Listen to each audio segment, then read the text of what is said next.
新聞頭家先來看，當對早起開始，這新竹就落大雨做大水。上新的消息是，在新豐順產失蹤的65歲查甫人，消防人員挖到已經找到遺體。這回新竹的水災是已經計共造成2人死亡，也有1個人失蹤。這個失蹤者是一個81歲老先生，也是出門順產都無消息。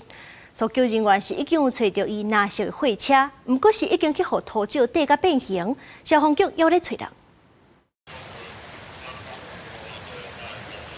透早消防局來到新埔要找失蹤的81歲時代，現場可以當看到藍色貨車已經予土石地甲變形。家屬講時代早起7點出門，講要去農地巡產園，沒想到就安尼歸人碰見。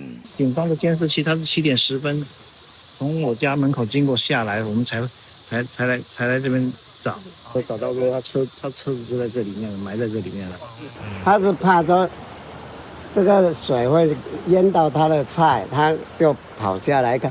其實7點多已經很大了啦。今天主要搜索的區域是在這個範圍。新豐某一個65歲查甫人，趕快是去農地巡產了，就失蹤。消防局拜六除了派人在附近搜救，也出動空拍機到找人。新竹縣長游文科也來到現場關心，經過搶救，在中島找到人，不過人已經不幸往生。會動員我們所有的岸巡、海巡以及我們的消防局的同仁，用空拍機跟沿岸一步一步的去尋找到這個出海口。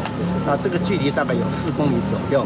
那我們會全力的來搜索，希望能夠找到這個失聯的民眾。拜過一場大雨，造成新竹縣2死1人失蹤的意外，有不少民眾也對縣府宣布停班停課的時間提出質疑。